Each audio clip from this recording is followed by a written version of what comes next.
Make sure we double Q to save ourselves some time. Should have 6 here if I did the math right, I hope. 1, 2, 3, 4, 5, 6. Beautiful, we had exactly 6.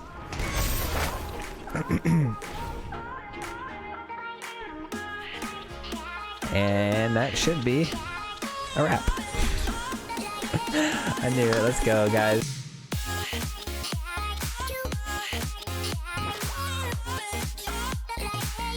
How's it going, everybody? Thank you guys so much for clicking on my video today. In today's video, we have a really cool deck for you. It's a very competitive deck, a very fun deck to play, and it revolves all around Doom Foretold as our main card here. This is our build around card. But before we jump into the deck and actually break down how this deck plays, how it works, and everything like that, and jump into the gameplay footage, if you're not already subscribed to the channel, be sure to do so, because we do post videos every single Monday, and we've been pumping out extra videos on Wednesdays for you guys just like this. So be sure to subscribe so you don't miss out on any future videos twice weekly. And also, if you aren't already a follower of the Twitch stream, go ahead and click that link down below and go ahead and give me a follow on over there, because we do stream live every single Wednesday as well. If you guys want to come on, stop by, say hello. We do stream Magic sometimes, but we also play other games. Lately we've been playing a lot of Fall Guys, so I'd love to see you guys over on the channel. That'd be really, really cool. But let's go ahead and jump right into the deck. So in today's deck, like I said, it revolves around a card, Doom Foretold. Now, Doom Foretold is a fantastic card. This card is actually, in my opinion, pretty busted for a 2021 standard, because anytime your opponent has permanents on the field, Doom Foretold is just going to keep eating those permanents and destroying those permanents. And what's great about this card is your opponent is forced to sacrifice a creature. So any sort of protection spells or hexproof or things like that, they're no good here. Doom Foretold, basically, if you have one permanent on the field and I want to get rid of it, you're not going to be able to protect it, because it causes our opponent to choose a permanent to sacrifice. So all those hexproof and protection spells are null and void. So this is a very, very good card, and let's go ahead and talk about how we build around Doom Foretold. So to start it off, basically, this deck is just built around controlling our opponent's permanents, trying to keep everything off the field with all of our different enchants and things that we can get double value on. And then at the very, very end, after we've sacrificed a ton of permanents ourselves, because the backlash of Doom Foretold is that we have to sacrifice our own permanents. After we've done all of those things and controlled the battle as long as we possibly could, we set up a big Dance of the Manse for the finishing move. We're probably going to use the Dance of the Manse as an intro, just so you guys have an example of that beforehand, so I'm sure you've already seen it. But if you play Dance of the Manse and you play the X cost at 6 or more, you can bring back any enchantments or artifacts from past plays that are now in the graveyard. We bring those back to the field. They all trigger their events again, but not only that, they're all 4/4 creatures, which is absolutely absurd. If you can Dance of the Manse for 6 in standard 2021, you're pretty much gonna win the game. It's one of those things that if it hits and resolves, it's game over. It's very, very hard not to win a game when you have a good Dance of the Manse trigger. So for us to do that, this is how we're going to accomplish that. We're going to start the game off with 4 Birth of Meletis. This right here is a great card because it protects you from all kinds of aggro nonsense. It builds you a 4 defender. It gives you 2 life if you take an early hit from a 1/1 Fervent Champion or something like that. And you get the mana fix. So if you're short on mana, you get to pull an extra plane. So 4 of those kind of perfect for the deck. And it's also an enchantment, which means at the end of that 3rd saga, it goes to the graveyard, sets up the Dance of the Manse. And then we have Omen of the Sea, 4 ofs. This right here is just a card that's going to be a permanent, not only to draw us a card and scry, which is great, but it's also a easy sacrificial pawn to our Doom Foretold. So we play the Omen of the Sea early, we draw a card, and then it sets up our Doom Foretold later, and we have a target to sacrifice. So very, very good card here in Omen of the Sea. And then we have an Agonizing Remorse. This is more just for controlling the matchup. If you find yourself in a matchup where your opponent plays a Teamer color and you're on the play, so say you drop your land, your opponent drops a land, and you're like, ooh, that's a Teamer Triumph, let's go ahead and make sure our opponent doesn't have a Lucky Clover, things like that. You want to get the Agonizing Remorse and early pull something out like a Clover, or you can pull out like an Uro if they're on some sort of card advantage deck, and it exiles the card so Uro can't be played again from the graveyard. So Agonizing Remorse, a very, very good card for controlling the matchup. Next up, we have Banishing Light, 3 of. This is a pretty easy card to explain. Basically, it banishes anything and puts the card underneath it. It stays on the battlefield. It's a really good way just to get rid of anything you want on the field. It's really, really nice. Takes care of all sorts of things, planeswalkers, creatures, things like that. So, very, very good card. Up next, we have Elspeth's Nightmare. This one's interesting because it could be a not so great card if you're not in an aggro matchup, because you do get to get your first saga is to destroy a creature with power 2 or less, which is pretty hard to do unless, again, you're in an aggro matchup. This card is incredible, but it is kind of hard to hit because the 2 first sagas kind of contradict each other, because typically you're going to be in against either an all aggro creature deck or a control deck. So the Saga 1 kills a creature. Saga 2, you get to discard something from their hand that's a non-creature, non-land card. So I know I'm like saying all the negative things about this card, but I'm just telling you, when it does actually hit and you get a creature and a card from their hand, this card is incredible. And it also exiles their whole entire graveyard. So if they did play an Uro early on that you weren't able to take care of, you can exile their graveyard. And everything about this card is fantastic. It just has to hit, and it's one of those things that's a little bit situational, but a great card too to bring back with Dance of the Manse nonetheless. So very, very good card. And then up next we have Fate's Fetters. This one is a very slept on card. I haven't seen too much of it in the meta yet, but this card right here shuts down any permanent. So what I mean by that is that you can put this on a creature, obviously, and it can't attack, block, activate its abilities, but you can also throw this on a planeswalker. You can throw this on things that have activated abilities and enchantments, just any permanent, and then you gain 4 life, which is a fantastic side effect to the card. Then we have 3 Elspeth Conquers Death. Now this card right here, let me tell you, it's pretty interesting. It worked out really great for us, Saga 1 and 2, but we don't, obviously, if you look at the deck, we don't have anything to bring back from the graveyard other than Yorion, which we're going to get to in a second here, but typically this is a sacrificial pawn to Doom Foretold as well. So all we're doing here is we're trying to get this on the field. We're exiling a creature, and then we're going to let Saga 2 hit, and then Doom Foretold, we just go ahead and sacrifice Elspeth Conquers Death as a free target because we don't have anything to bring back from the graveyard. But Elspeth Conquers Death is also a fantastic Dance of the Manse target. So we have no problems or qualms storing this in the graveyard. It's very easy for us to get more than enough use out of it, but it is something that we could consider changing for something else in the future. I have an idea about that, but stick around to the end of the video and we'll talk about some of the things we can correct and fine tune in this deck to make it even better. Up next we have Yorion. So we have 3 Yorions. This is another great card because if we do have things on the battlefield that are still in their second sagas, like Birth of Meletis, Elspeth's Nightmare, Elspeth Conquers Death, or if we have things like Omen of the Sea on the field, this will blink all of those things and you get double triggers, which is nice, and you get a creature. So you get double value for a lot of things.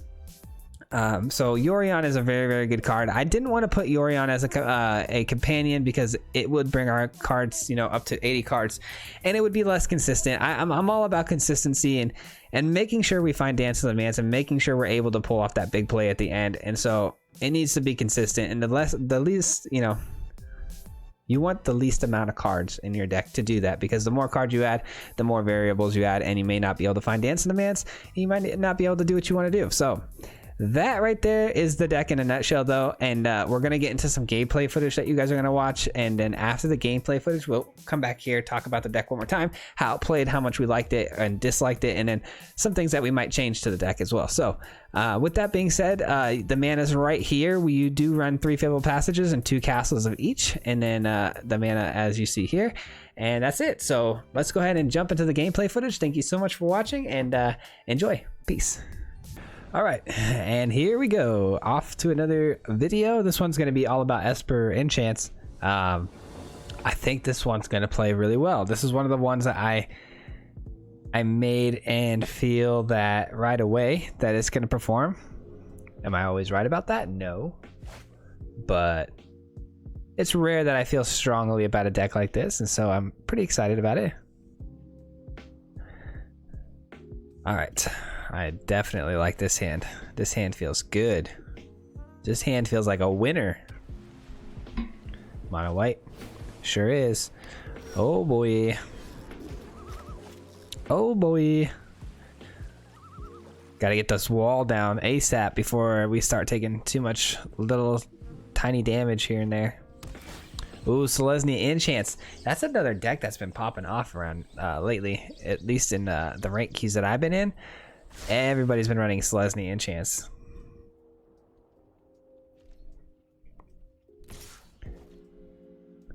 Anytime you can kick it off with an Alseid too, just to start pumping that thing up, gets pretty crazy.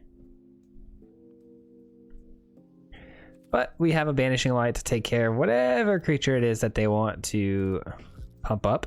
Also, Doom Foretold handles it very well.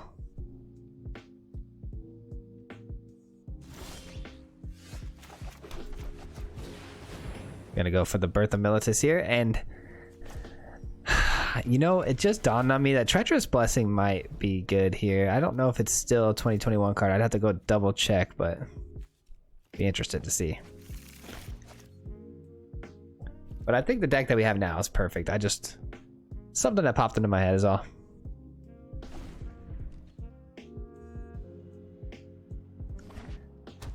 Hope everyone's having a wonderful day today, and you guys had a wonderful week. Oh, okay. Some training. Gets an extra card off of that. Never like to see that. Now the question is, do I want to go straight in for a Banishing Light right away? I don't feel like I do. I kind of want them to commit more cards to the Alseid before I decide to Banishing Light it. I want them to commit a little bit more.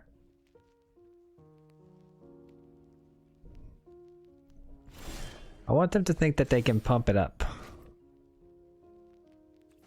I like the Agonizing Remorse here, but I also like to do the Omen. I think this is going to be better because I need to get any sort of Cetessan Champions out of their hand. Anything that's like key to their victory here. Any sort of draw.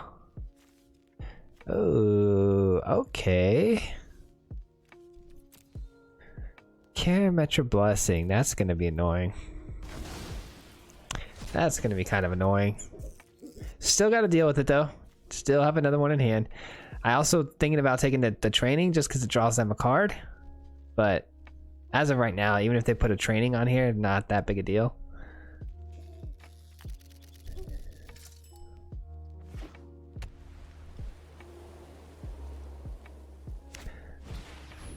Another Alseid comes down. Will they pump it up? Or will they continue pumping up one creature? Either way is fine with me. Okay.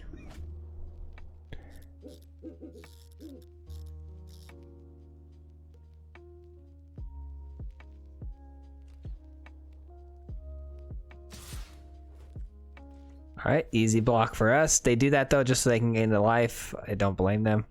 That's definitely the play to do. Sorry if my energy levels have been a little bit seemingly low lately, guys. It's just that we just had a newborn. We just had our second son. And so things have been crazy around here lately. Late nights, low energy. You know, babies being babies in the middle of the night. All right.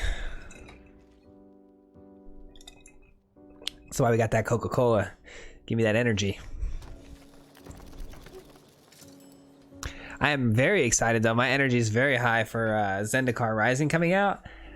This whole 2021's like play queue, it's just been pumping me up. I like that we're in the future a little bit here, just seeing the things that I like that we're limited right now to the 2021 cards in particular, and then we can't use the older set because it makes things really hard to build like a really good deck around. And then once you start building all of these decks, I have so many decks in mind already. We could start to look into Zendikar, leaks, as you say, or early release. Look at those cards and look at like, hey, those certain cards fit in a certain deck that I have already kind of queued up. So that's kind of cool. So I've already seen a lot of Zendikar Rising cards that would fit really, really well in a few of my decks and only make them a lot better. So it's a lot of fun to just build for the future, if you should say that way. But let's see, Omen of the Sea. Ooh. Ooh, that's pretty good. I'll take that. I will take that all day. That's a target there. Make them use the Karametra Blessing. That's fine. I wonder though, if they Karametra Blessing and we don't hit an actual valid target, do we lose the entire saga? That's something I need to think about. That's a good find right there. Very good find. Even better. Even better. Nothing they can do against this. Doom Foretold right now. This has got to be the most busted card in the actual set for 2021 standard, because without all the older cards that are just overpowered out of their minds, this is probably one of the best cards right now. They took forever looking at it. They're just like, really? Really? I got to deal with that? Trust me, I ran into a Doom Foretold deck myself, and it's not fun. It is not fun. What is our opponent going to sacrifice?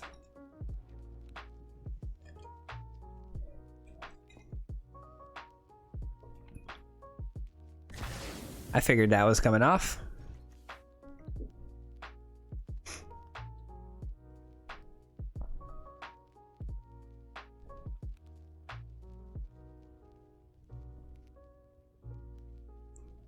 So it'll be interesting to see, because we have two cards to remove these, right?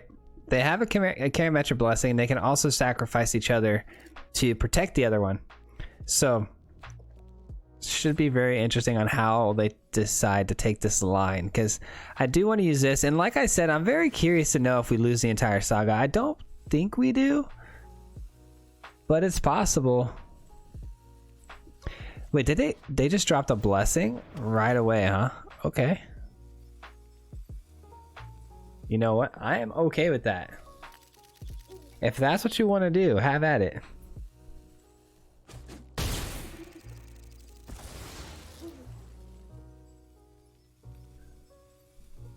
Interesting. I think that just helped us out, honestly. Opponent's going to gain a lot of life here, but I'm more than okay with that.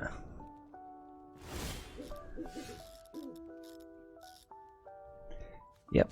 And let's see here. Double Doom. Oof. They're making my life really good right now, but do I want to do that, or do I want to try to outright kill these? Because they can just keep sacrificing enchantments. Part of me wants to try to hit this, and then if it can't, I guess this would be the go-to first. Would it? No, this would. Because we got to get rid of this. Wait. Yeah, we got to get rid of this before we get rid of this, because this will protect this. So let's do that. Honestly, we should probably play double Doom here, but I'd rather do it this way so we can keep the Doom out on the field and get more value out of it down the road. So we'll take the Alseid. They're going to sacrifice it. Looks like we do get the Saga, which is nice either way. And hopefully we can get them to give protection of black. That way we can use our Banishing Light. They have to take a shot in the dark and guess for a color here. What color is it going to be? If they choose white, these guys are insane. They're out of this player's out of their mind. Nice. Nice, nice, nice.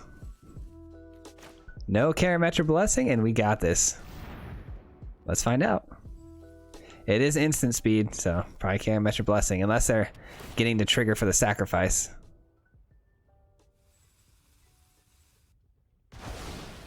There we go. Pretty sure that's GG's. Pretty sure we just won this one.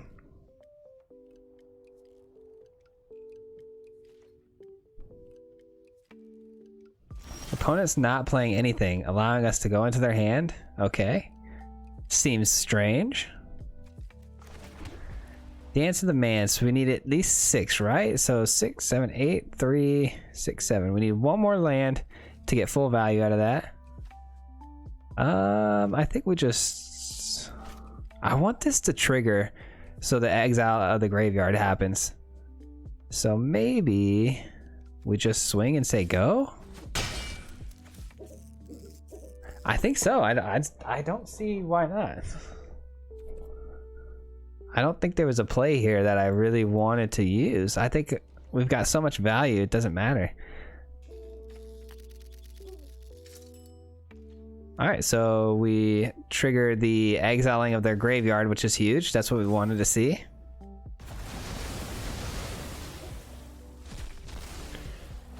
All right, and we can go into our opponent's hand. We'll be taking that. This is such a low value Yorion, but you know what? I'm still gonna do it because our opponent's so far behind that it's fine if we just want to drop a Yorion for one enchant. There it is. There's a scoop. It was only a matter of time. We really started getting control of this battlefield, and we had Doom Foretold still in our hand as well. What else do we have? Dance of the Manse. So Dance of the Manse would have just put a nail in the coffin, honestly. If we would have just drawn one more land, Dance of the Manse would have brought everything in here back as 4/4 creature. 1, 2, 3, 4. We would have had 4/4/4 creatures on the field, all triggering different events. It would have just gotten nasty. This is such a good deck, honestly. Alrighty, here we go. Game number 2. What do we got here? Okay, this is interesting. So I think this is definitely a keep, but we got to decide now. What do we want? Do we want blue or do we want black mana? I think we're gonna go for blue mana just because we can search for black mana, which is nice. So I think that's the play. Omen of the Sea can help us search. This can't necessarily help us search anything, so let's go and get this out. Red scares me. That could be mono red. Could be getting very aggressive here soon, so make sure we hit our land drops for 1. All right, that's not good. Oh, and we hit our black source. Let's go. Do we care about the Robber of the Rich right now? We have a wall, but we also don't want them stealing our cards. Yeah, let's just Agonizing Remorse. I think that's the better play here. Embercleave and Banner. Definitely taking the Banner. We'll take the Embercleave next, but that Banner for early game is too hard to deal with. And they drew another Banner, but of course they drew another Banner. At least they can't get through my wall. That's kind of nice. Let's go ahead and steal the Embercleave now. Or do we want the Terror of the Peaks? They have a lot of mana here. 3, 4, 5. They have enough mana already in hand for the Terror of the Peaks. That's tough. Yeah, I'm gonna take the Peaks. Because Embercleave, whatever they decide to put it on, I mean, we have ways to deal. That's just annoying, though. A lot of good cards. They had a lot of good cards in hand, let's just say that. I kind of want to use the Banishing Light on the Banner, but dang, they're already cleaving, huh? Alright, well, that is what it is, I guess.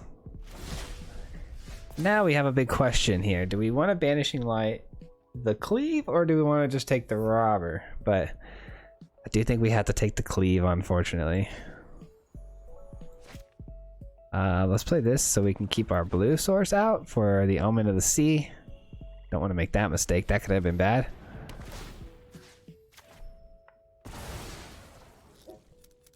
And say go. I have a feeling our opponent's going to draw something big here soon, like another Terror of the Peaks of some sort. Now they can play our Grim Tutor. Oh, you gotta be kidding me. You gotta be kidding me. Beautiful. Beautiful.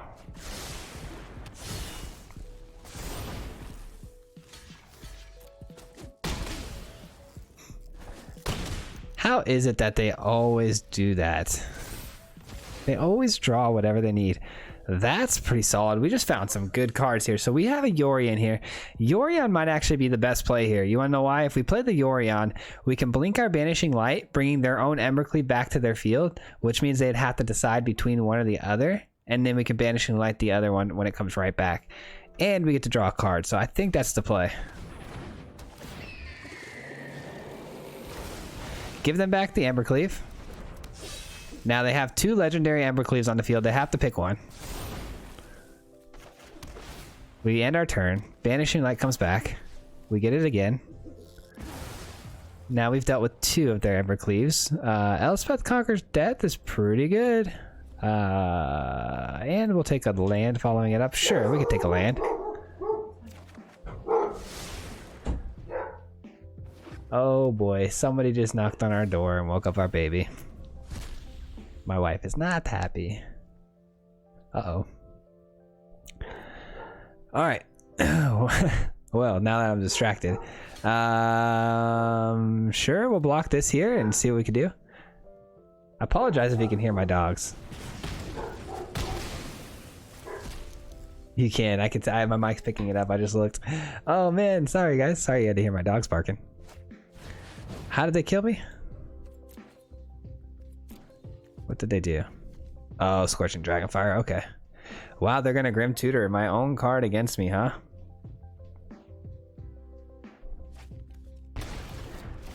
All right. Well, whatever card it is they just drew, we're gonna go ahead and say. I was gonna say discard it, but I forgot they had the banner out there. Yikes. That's okay. We have answers for everything, no matter what it could be. Yeah, we have answers for it, so I'm a-okay with that. I am a-okay. Yes, you.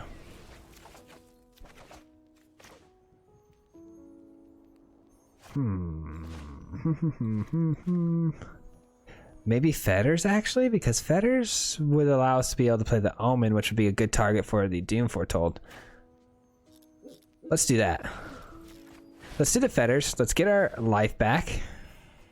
And play this now. That way we can sack it on our turn. That's good. Yeah, let's go ahead and keep that on top. That'll target some small things like the Fervent Champion, which is nice. Yep, I figured that would be the case. Oh man, they just keep hitting the bee's knees every turn.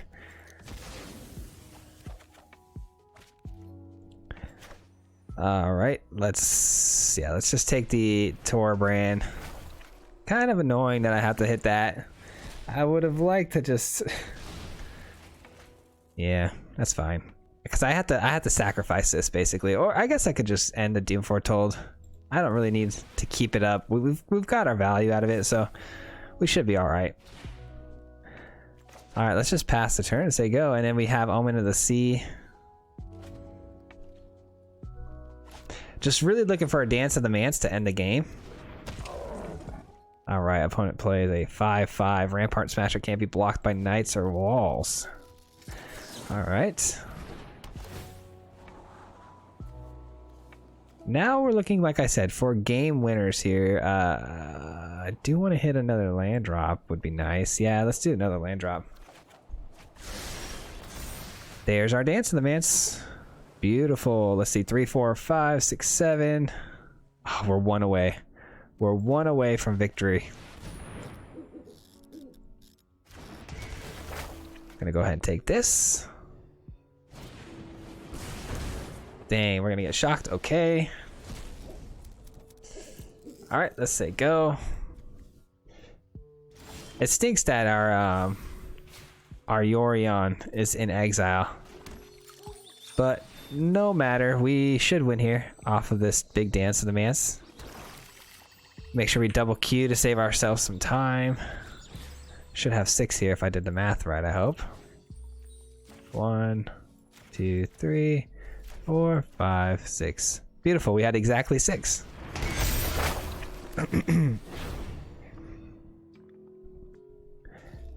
And that should be a wrap. I knew it. Let's go, guys. GG's. This deck is just, it's absolutely busted, man. And we do have to hit our Dance of the Manse, though. It's kind of scary, you know, only running 2. We have a Grim Tutor, but running 2 Dance of the Manse basically as our win con. Obviously, we can win with like Yorion and stuff, but really Dance of the Manse is our only win con. So it can get kind of tricky. Anyways. Alright, so we solved the mystery of the dogs barking. It was a family member coming over to see the newborn. They were all masked up and wanted to just come over and see them. Alright, let's see what we got here. I love it. I won't lie, I absolutely love it. But it's not the hand. It's not the hand. This is a lot better. Okay. This is a lot better. This may be a dead card. It's our biggest gamble, so I'm gonna go and throw it away. Let's do this. Say go. Up against mono red, but of course you can't escape mono red from any sort of format. No matter where you are, no matter where you go, mono red will find you. It shall find you. There's always a 1/1 haste creature that comes up that I've never seen before. They're endless. Let's just keep pumping out walls and say go. Let's frustrate our opponent with massive walls that they cannot get through. Oh, what am I? Oh, I did not notice. I thought that was a 1/1. It's a 2/1. That's a big oops. At least we get that 2 life back. And let's do this and then end step and Omen of the Sea. I think that's the way to go. Opponent missed lands. That stinks. Ooh, don't like that. I don't like that, but I also don't like this. Because it generates tokens. Yeah, I'm going to take the Annex because it generates tokens that the Doom Foretold doesn't target. So I'd rather have things like Torbrand where my Doom Foretold can target and actually cause them to sacrifice. Plus they're a little bit farther off from playing Torbrand. So we're okay, I think. Opponent has nothing. They're probably going to shock one of my walls. Feels bad, man.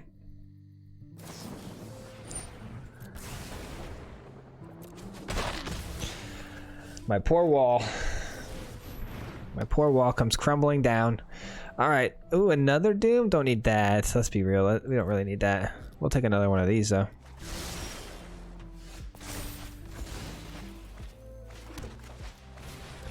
We need as many Omen of the Seas as possible, because it's our best target for Doom Foretold. It's definitely our best target.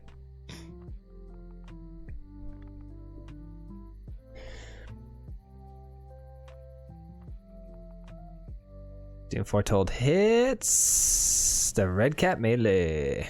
Or wait, what is it? Weaselback red cap? The red cap something or the other. Alright. Surprised they played something with Doom Foretold out here. Let's just pass our turn. Omen of the Sea. What does Prowess here do? Sacrifice certified deals damage equal to its power to target creature. Okay, whenever you okay, Prowess. I'd never seen that effect actually. Prowess, interesting. Alright, they got their 3rd land. Things are about to get interesting. They still continue to play creatures into the Doom Foretold.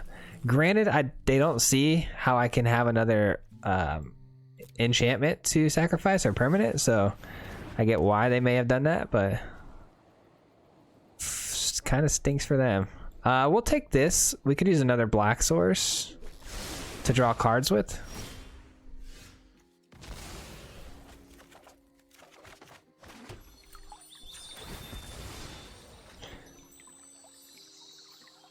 And then how do we want to handle this? We could just do this. I'm happy to do that. I'm starting to realize that our Elspeth Conquers Death doesn't really have a whole lot of targets it can hit as far as returning things back from the graveyard. We may have to try to look into synergizing that a little bit better, but this deck still is amazing. So far, so good. I'm more than happy to Doom Foretold my own Elspeth. Hopefully, I'm not sure, but I think we do get the trigger of the 2nd saga before we get to Doom Foretold it, so that should be pretty good. All right. That seems pretty desperate. We do not get the second saga. Unreal. Okay, no worries. Our opponent's gonna have to discard a card here. We get a knight. We gain some life.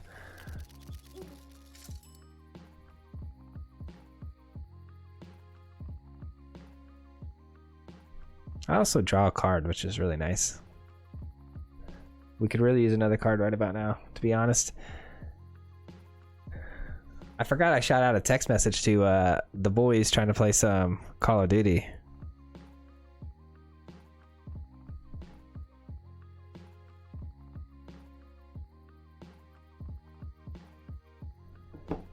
All right, looks like we might be playing some Call of Duty tonight on the old stream. Extra stream this Saturday. Look at that. We hit another black source, which is good. Oh, that is just too good. That was just too good of a draw right there. We'll be taking that. We'll be taking the card in their hand, and we will be exiling their graveyard. This deck is busted, guys. If you're trying to win 2021, running up to like Mythic or something, have at it. This is the deck for that. There's nothing they can do. There's literally nothing they can do.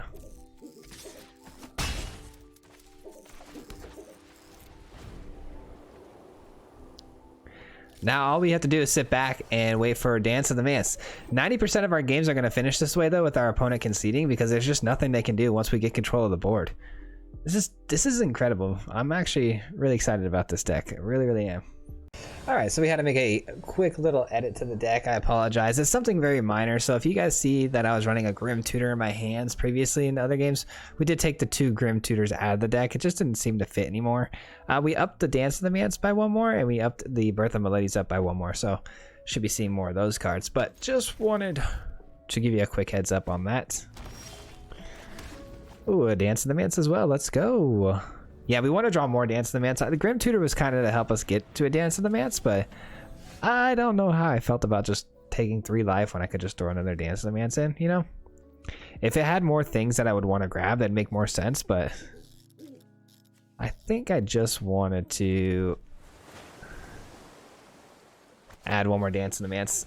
Now I feel a lot better though about where we are on our deck. Ooh, that's a problem actually. Let's see here. Yeah, that's probably our biggest problem. They're probably so confused on why I did that. We're about to find out. We are a soul enchantment deck, so can't have you doing that nonsense against us. Another Dance of the Manse. Kind of annoying, but it's okay. We only need 1. Doom Foretold is going to come out next, which is nice. So I'm going to have an Omen of the Sea out there ready to go as a sacrificial pawn.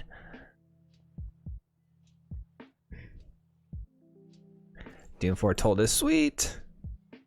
Telling you guys, busted card, busted card. Okay, taking 3 here. No problem. Birth can get us some life back. All right. Ooh, interesting. Okay, well, wouldn't mind taking you. You can go to the bin. Scry might be useful down the road. We'll see. We shall see. Let's have our opponent sacrifice a creature here. Which one's it gonna be? Perfect. Now here's where it gets tricky for our opponent. Do they want to continue just playing creatures into the Doom Foretold, or do they just want to hold up their hand? But it looks like they're going to play right into it. Okay. I'm A-okay with that.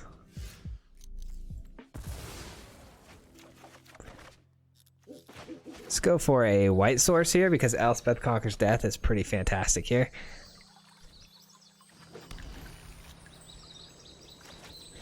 And then our opponent will be out of creatures on the field. Nothing that they can mutate onto. Their Primal Might becomes useless. And they're down to 3 mana. So I think we just solidified board state control.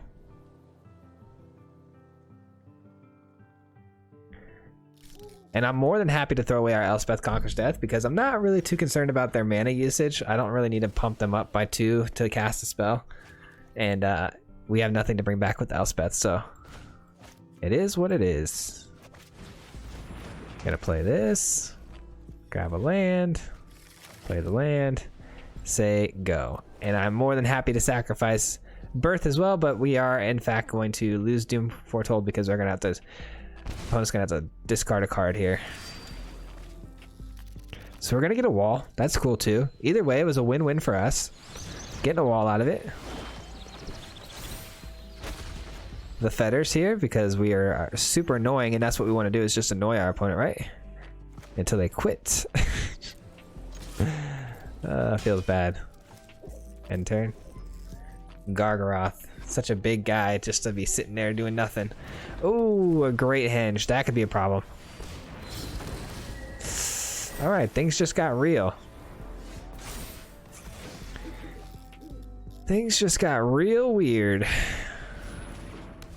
3, 4, 5. Ooh, there we go. That's a draw. That's a draw right there.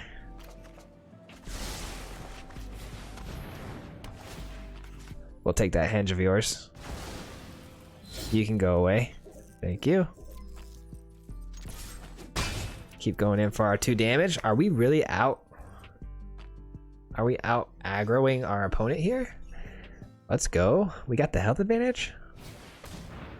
Oh, they're gonna mutate just to destroy our Banishing Light. That's pretty savage. Ooh, you know what they should have done there is they should have mutated to banish the Fate of Fetters. That would have been pretty good. That would have been pretty solid. Ooh, a 10-10. Oh, things are getting weird. All right, things are getting weird. 1, 2, 3, 4. All right, we're gonna have to definitely drop. Definitely gonna have to drop our Dance of the Manse here for 6. Go ahead and close this thing out.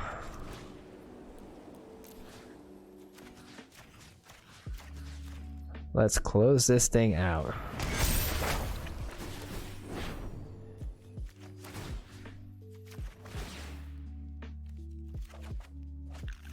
And Omen of the Sea, right? Yeah, okay. Yikes. Dance of the Manse, most busted card in the set. Probably. Right behind Doom Foretold. Because now our opponent has to sacrifice a permanent. Gargaroth is gone. Obviously, right? You're taking the Gargaroth? No? No? Hello? Wow, they leave the Gargaroth. Do they have a way of dealing with the Fetters? Interesting. Okay, just another Gargaroth.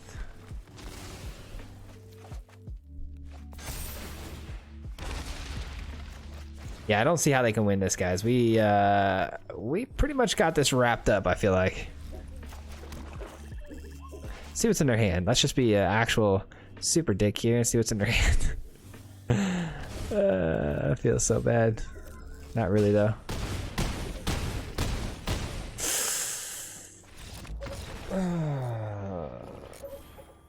We'll be seeing yet. Oh my gosh, what a beatdown. Let's play one more just to get the platinum for the video. Let's do it. All right, here we go. Oh, that's a good hand. We'll keep this hand. I like this. We have Omen of the Sea, Agonizing Remorse. Those are always 2 great cards to have in hand. If we can get these 2 or like a Birth in hand, you know we're doing something right. Doing something right.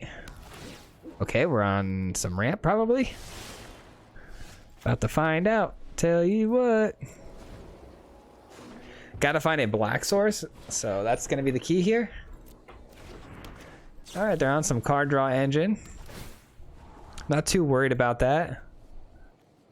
That might be good, actually. Yeah, let's just keep that. That might be good, because we can actually Fate of Fetters those types of things. Let's go ahead and Agonizing Remorse, see what we got here. Ooh, I was hoping to hit an Uro. I was hoping to hit an Uro. Don't want our opponent making Krakens. Can't have that.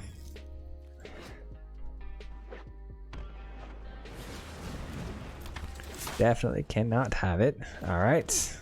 Doom Foretold, easy choice here. Opponent's gonna have to sacrifice one of their engines here. They choose the Alliance. Okay. I would have chosen the Pyromancer, but that's just me. They play another Pyromancer just to be sacrificed. Respect. Respect. Let's go with this. Because I'd rather keep Doom Foretold going other than anything else. Plus I can go ahead and Banishing Light something now. So now we get both of them. And honestly, I don't see how they can win now. I feel like that the game just started and I feel like we're off to such a good start. Such a good start. If it's not aggro, I don't feel like our opponents really have much of a chance to beat us with this deck. That's the only deck I've lost to with this deck is an aggro matchup. Alrighty. Yeah, let's say go. We'll draw a card here. I'm happy with that. Take away a card from our opponent. Get a little knight. That's a pretty good find. Anything with the Saga is a great find because eventually it hits the graveyard and eventually becomes Dance of the Manse target. That's a big target right there for this.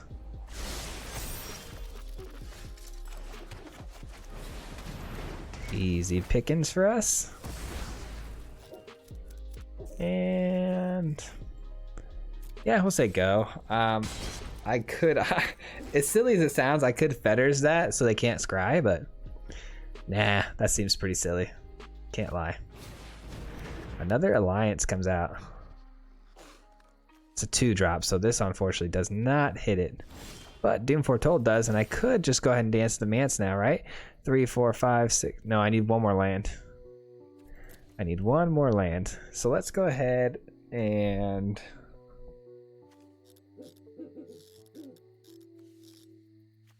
let's do this.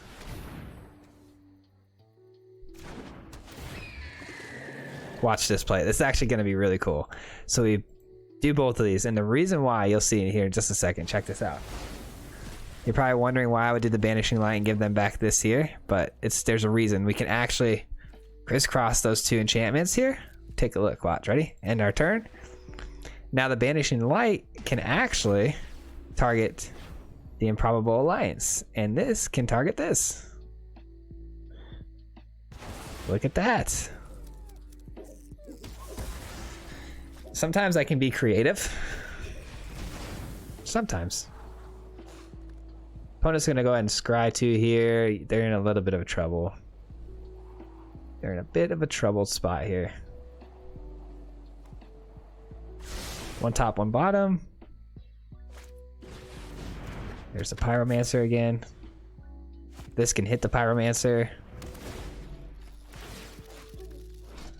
What the heck? I'm a 3/3 elk. That doesn't look like a 3/3 elk to me, but okay. All right. So Dance of the Manse for these 3. Let's wait one more turn. Let's wait one more turn and attack with our elk. Let's just go ahead and attack in with our elk here. Because now the Nightmare is going to trigger exiling their graveyard and we can pull it back in and kill the Fairy Vandal because of the Dance of the Manse. I don't know about you guys, but to me, that sounds like a plan. Oh, and then can we target this with our L? No, it's 2-drop. 2-drop. That's unfortunate.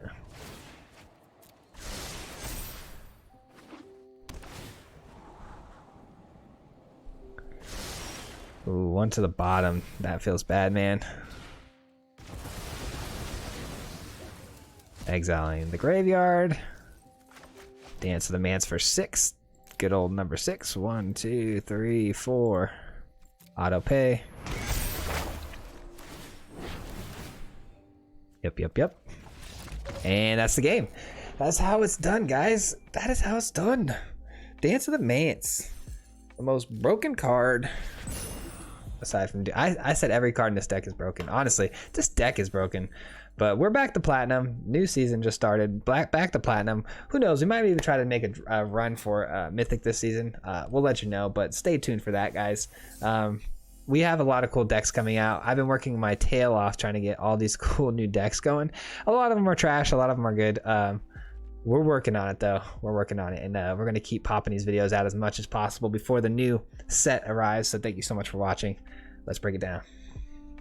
All right, so that is the deck, guys. That is the deck list right there, and that is how it plays. I hope you guys really enjoyed this video so far, and if you're sticking around this far into the video, I always like to give you a special thanks here at the end and tell you how important you are to the channel and its growth and how much you mean to me.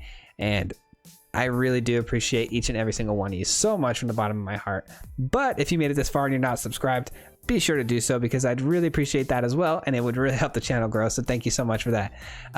Also, we are going to talk now about some things that maybe didn't synergize great or could be changed or looked into. Real quick, let me go ahead and throw down an idea here. Golden Egg. This card right here is an artifact, so it would synergize with our Dance of the Manse, and I find it to have a lot more value than some of the other cards I chose in this deck originally. After playing this deck a while and figuring it out and fine-tuning it a little bit, I do feel like there's a big place for that card in this deck. I don't know exactly where I want it. I do kind of want to run 4 of though, and for me to do that, I'd have to take something out, obviously. And I do think Elspeth's Nightmare is probably the best choice to take out, but the fact that I don't have any targets from the graveyard with Elspeth Conquers Death kind of bums me out about this card, and I don't know if it quite fits. And so maybe I would take out Elspeth Conquers Death. That would not only lower our curve, which is great, and we can draw more cards, everything about it is great, but it takes away our exiling ability, which hits big planeswalkers and things that are hard to deal with. So it's tricky for me. I'd love to hear your thoughts on it, but I do think Golden Egg has a place in here, whether it be Elspeth's Nightmare or Elspeth Conquers Death. I do think one of those two have to go. I also think that Yorion, we could honestly go full enchants. I'm not sure what to replace it with, but I feel like we could go full enchants here. Maybe just even drop the, that might be something we could do. We could just drop the Yorion altogether, but then adding in the Golden Egg, adding in that Golden Egg, I don't know if you know what it does, but basically you draw a card off of this, and then once you sacrifice it, you add mana, or you can sacrifice it to gain 3 life. So there's ways to get rid of it if you want it to come back with Dance of the Manse, but if it's just sitting on the battlefield, it's not really doing anything, and that's a good thing with Yorion, because we could just go ahead and blink it and draw another card. So there's a lot of value there with Yorion and the Golden Egg, so something to think about. But I do think that we don't have, I mean, we have 4 cards that hit Yorion and gain us some sort of value, which is great. But synergetically, I think this deck could be really, really good if we just touched up a few things. So I'd love to hear from you guys and your thoughts on this deck. Maybe some things you'd put into it, maybe some cool enchants or artifacts that I'm not thinking of at the moment. I'd love to hear your thoughts on that, and let me know in the comments. But thank you so much again for watching this far. That's just kind of my ideas I'm having and throwing around right now. The deck list below is going to be the decks you see here in the description. But thank you guys so much for watching, and next week's Monday's video is already decided, and it's going to be Dimir Control, so look out for that. It's actually a very good deck that I took from Platinum, and I'm almost all the way to Diamond already. I went 12-1 on my first run with it last night. I couldn't stop playing because I couldn't stop winning with it, and so I'm super excited to bring it to you. I hope it stays as good as it feels right now. I hope it's not just a lucky run, but it feels amazing, and I can't wait to show you guys that one on Monday. So we'll see you guys then. Peace.